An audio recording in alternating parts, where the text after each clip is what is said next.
Il est incontestablement l'acteur majeur de ce processus électoral en cours en République démocratique du Congo. Joseph Kabila, puisqu'il s'agit de lui, mérite entièrement qu'on s'attarde sur son action passée et présente, car de manière certaine, il est définitivement entré dans l'histoire de son pays. Après 17 ans au pouvoir, sanctionné par un bilan mitigé, il a fini par avoir l'estime et le respect de certains Africains, mais surtout de plusieurs de ses compatriotes.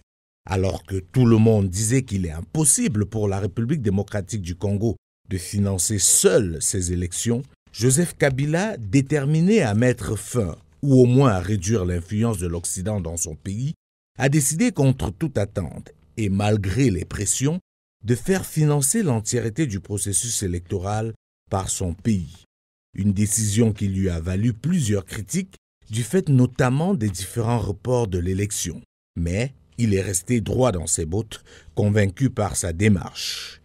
Et quand on voit ce qui se passe aujourd'hui, notamment avec la réaction de la France et une partie de la communauté internationale, on est en droit de se demander où en serait-on si la République démocratique du Congo avait laissé financer ses élections par les fameux bailleurs de fonds.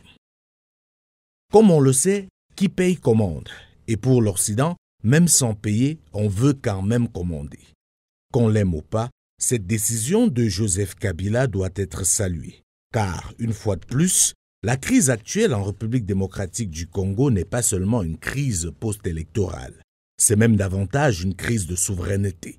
Et la conquête de la souveraineté passe forcément par une réelle autonomie et la restauration de la dignité de chaque pays africain. L'Afrique est riche, la République démocratique du Congo l'est encore plus. Elle ne doit plus attendre qu'on vienne piller son sous-sol pour par la suite utiliser une infime partie de ses ressources et prétendre l'aider. Alors qu'en fait, le but est d'imposer aux Congolais des dirigeants extravertis qui travailleront contre le Congo et les Congolais. Le deuxième fait marquant attribué à Joseph Kabila, c'est sa décision de ne pas solliciter un nouveau mandat. Alors que plusieurs analystes pariaient sur sa volonté de se maintenir au pouvoir par tous les moyens, il a su analyser les rapports de force et a une fois de plus pris de court ses différents détracteurs, ce qui a eu le mérite de nous offrir malgré tout une élection apaisée. Enfin, et c'est là le plus fort, pendant que l'Occident attendait que par son influence sur les institutions de son pays, notamment la CENI, il impose comme gagnant de l'élection du 30 décembre dernier son dauphin Emmanuel Ramazani Shadari. À la surprise générale, c'est l'opposant Félix Tshisekedi qui a été proclamé vainqueur par la CENI.